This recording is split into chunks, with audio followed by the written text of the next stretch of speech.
दोस्तों आज की वीडियो में हम बात करने वाले हैं प्रोजेक्ट 2025 में। इसके बारे में यूट्यूब पर बहुत ज़्यादा वीडियोस आ चुकी हैं। बट द थिंग्स प्रोजेक्ट है किसके related? This project is related to America transform. President Joe Biden का कहना है कि डोनाल्ड ट्रंप अमेरिका को कम्प्लीटली चेंज कर देंगे। डोनाल्ड ट्रंप चाहता है कि डिक्टेटरशिप लाए और डेमोक्रेसी को ख़त्म कर दे।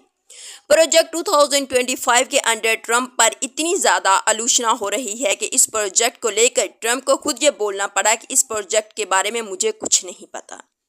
जबकि ट्रंप के जो सारे सपोर्टर्स हैं, जो मेन सपोर्ट आप देख रहे हैं, देख लीजिए, सब लोग कह रहे हैं कि ट्रंप के प्रेसिडेंट बनते ही ट्रंप कंप्लीटली ट्रांसफॉर्म कर देंगे अमेरिका को, यूएस वार्मिंग को, और प्रोजेक्ट 2025 शुरू हो जाएगा।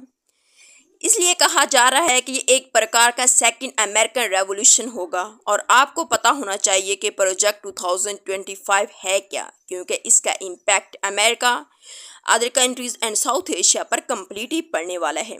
साल 2024 के अंत में अमेरिका में होने वाले हैं न्यू इलेक्शंस, जिनमें पता लग जाएगा कि कौन बनता है अमेरिका का न्यू प्रेसिडेंट, जो बाइडेन या फिर डोनाल्ड ट्रंप। डोनाल्ड ट्रंप देखिए आज के समय जो इतना अच्छा कर रहे हैं पुल्स में और जगह, इसके पीछे डोनाल्ड ट्रंप के पीछे खड़े बहुत सारे संगठन, इनमें से एक है हेरिटेज फाउंडेशन। ये यूएस का एक पावरफुल ग्रुप है जिसका ये मानना है कि यूएस एक क्रिश्चियन मेजोरिटी कंट्री रहना चाहिए। यहाँ जो लोग हैं ये मेजोरिटी वाइट होने चाहिए। जो बाहर से लोग यहाँ पर आ रहे हैं और जो वाइट पॉपुलेशन लगातार कम हो रही है, अमेरिका की डेमोग्राफिक्स कम्प्लीटली ट्रांसफॉर्मर हो रही है, ये सब रोकना चाहते हैं हेरिटेज फाउंडेशन। और इसीलिए ये लोग कंप्लीट सपोर्ट दे रहे हैं डोनाल्ड ट्रंप को। और डोनाल्ड ट्रंप के सपोर्टर्स के साथ मिलकर उन्होंने एक 900 पेजेस का ब्लूप्रिंट बना लिया है कि ट्रंप जैसे ही पावर में आएंगे प्रोजेक्ट 2025 एक्टिव हो जाएगा। ऑफ कोर्स हम मानकर चल रहे हैं कि अगर ट्रंप बाइडेन को हरा देते हैं और फिर से प्रेसिडेंट बन जाते हैं, जिसके चांसेस टू बी ऑनेस्ट जो लेटेस्ट डिबेट हुआ है वो सब देखकर लग रहा है कि काफ़ी ज़्यादा है। अब यहाँ पे एक सवाल आएगा कि मगर जो ये प्रोजेक्ट 2025 है, इस पे ऐसा क्या लिखा है कि बाइडेन पर डिग्रियाँ आ रही हैं कि इस पर अमेरिकन यूट्यूब में आप देखोगे कि बहुत सारी वीडियोस पब्लिक हो रही हैं।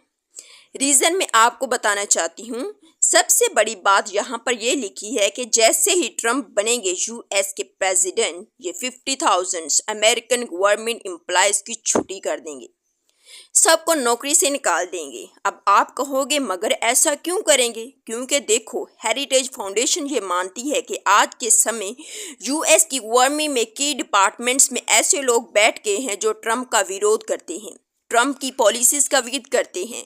तो ये लोग कह रहे हैं कि ट्रंप के आते ही जो पहली गलती ट्रंप ने करी थी 2016 से लेकर 2020 के बीच, जो यूएस के प्रेसिडेंट थे ट्रंप, सबसे बड़ी गलती ट्रंप की ये थी कि उन्होंने टीम सही नहीं चुनी थी। इनकी टीम के लोग ही ट्रंप के अंगेज थे। तो इस पार्टिकुलर केस में प्रोजेक्ट 2025 में पहला काम ये करेंगे कि 50,000 गवर्नमेंट वर्कर्स को छुट्टी कर देंगे, सबको नौकरी से निकाल देंगे और इनको रिप्लेस करेंगे ट्रंप समर्थक। जी हाँ, ऐसे लोग जो बिल्कुल तो ट्रंप लॉयलिस्ट हैं, जो बिल्कुल ट्रंप की जान ज़रा से अलाइड हैं, जो कभी भी ट्रंप को धोखा नहीं देंगे।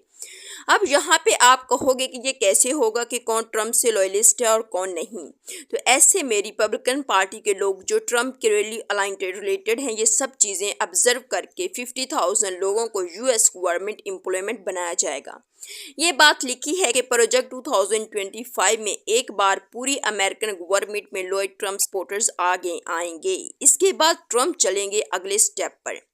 अगले स्टेप पर ट्रंप ये कहते हैं कि अमेरिका की धरती से ये 1.5 से लेकर 2 करोड़ इलीगल इमिग्रेंट्स जो बाहर के लोग आ रहे हैं, यानी कि मैक्सिको से हूँ, इंडिया से हूँ या कहीं से भी हूँ, उन्हें निकाल देंगे। ये छोटा नंबर नहीं है, 15 से 20 करोड़, और इसमें यूज़ करेंगे यूएस मिलिट्री को। अब यहाँ आप कहोगे कि यूएस की मिलिट्री को कैसे यूज़ करेंगे? देखो, इस प्लान में बात यही है कि सबसे पहले ट्रंप पावर में आते हैं फिर सेंट्रलाइजेशन ऑफ पावर करेंगे, सारी पावर ट्रम्प के पास आ जाएगी, सारी गवर्नमेंट एम्प्लॉयज या डोनाल्ड ट्रम्प के लॉयलिस्ट होंगी, कोई ट्रम्प को मना नहीं करेगा, चाहे वो कोई हाई रैंक ऑफिशियल हो या कोई छोटा क्लर्क हो, सब लोग ट्रम्प के भी चार तरह के हिसाब से चलेंगे। और इसलिए कहा जा रहा है कि प्रोजेक्ट 2025 के अंडर एक्चुअली ट्रम्प खुद को एक डिक्टेटर लाने का प्लान बना रहे हैं। हालांकि इस प्रोजेक्ट में ये बात नहीं लिखी हुई कि ट्रम्प हमेशा के लिए यूएस के प्रेसिडेंट रहेंगे, मगर मिलिट्री का यूज़ करना, मास डेपुटेशन करना,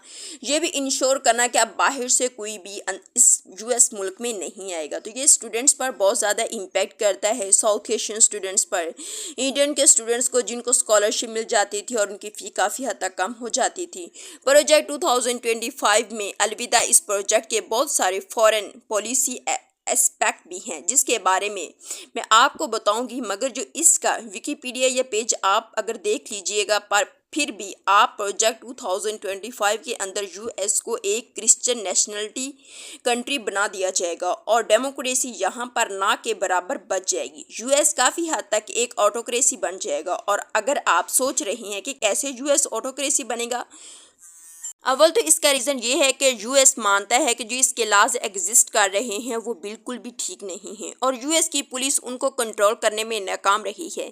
इसलिए यूएस मिलिट्री को डाला जाएगा। बेसिक लॉ इन्फोर्समेंट संभालने के लिए भेजी जाने वाली मिलिट्री अब यहाँ पर कंट्रोल करेगी। आप देख लीजिएगा, project propose developing military for domestic law, और इसके लिए कहा जा रहा है कि ये एक डिक्टेटरशिप ऑटोक्रेसी टाइप का रूल होगा और इसको डेंजरस फॉर यूएस ना हो गया। देखो, जो इंडियन स्टूडेंट जाना चाहते हैं यूएस में, इनके लिए तो प्रोजेक्ट 2025 काफ़ी ख़राब है, मगर इंडिया के लिए ये प्रोजेक्ट काफ़ी अच्छा हो सकता है। और जो अदर एस्पेक्ट जो इस 2025 के प्रोजेक्ट में देखा जा रहा है वो ये है कि अगर ट्रम्प की गवर्नमेंट आती है तो वो पोर्नोग्राफी को कम्प्लीटली बैन कर देगी, क्योंकि उनका मानना है कि ये उनकी आबादी के यूथ को कम्प्लीटली डिस्ट्रॉय कर रही है, जो उनकी आबादी को प्रोग्रेसिव तरीके की तरफ नहीं लेकर जा रही, तो वो कम्प्लीटली इस चीज़ को बैन कर देंगे।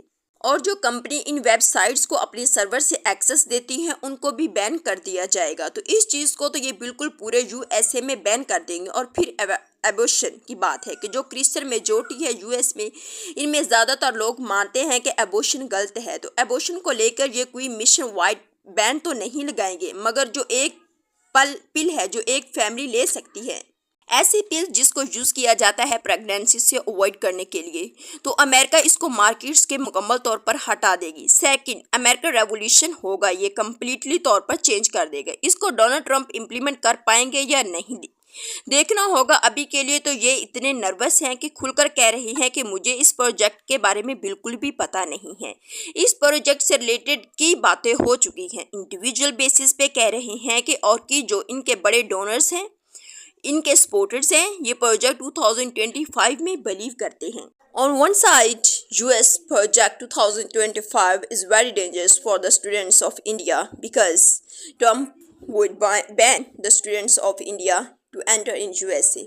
But on the other side, it's very beneficial for India because US कह रहा है कि वो क्वाड के अंदर इसको बहुत ज़्यादा इंपॉर्टेंस देगा। पास्ट में भी बहुत ज़्यादा ऐसे पैक्ट्स यूएस और इंडिया के दरमियान हो चुके हैं जिसमें यूएस हमेशा चाहता है कि वो इंडिया की हेल्प से चाइना को काउंटर करे इंडियन ओशन के अंदर। इसलिए यूएस ने अदर कंट्री के साथ, इंडिया, यूएई, गल्फ कंट्री के साथ बहुत ज़्यादा पैक्ट्स किए हैं, इसराइल, इजिप्ट के साथ, ताकि अगर एक की सिक्योरिटी हार्म होती है तो दूसरे उसको समझेंगे कि उनकी सिक्योरिटी हार्म हो रही है। तो इसलिए कोलैबोरेटिव वे में चलना होगा, म्यूचुअल तरीके से एक दूसरे की हेल्प करनी होगी। क्या ये प्रोजेक्ट इम्प्लीमेंट हो पाएगा या नहीं? जो इनके व्यूज़, जो सपोर्टर्स हैं, उनका तो मानना है कि अगर डोनाल्ड ट्रंप पावर्स में आते हैं तो वो कम्प्लीटली इस प्रोजेक्ट को इम्प्लीमेंट करेंगे। लेकिन की आर्गूमेंट से ये बात सामने आई है कि डोनाल्ड ट्रंप ने खुद कहा है कि उन्हें तो इस प्रोजेक्ट के बारे में पता ही नहीं है। तो आपके हिसाब के मुताबिक क्या ये प्रोजेक्ट 2025 इम्प्लीमेंट होगा या नहीं?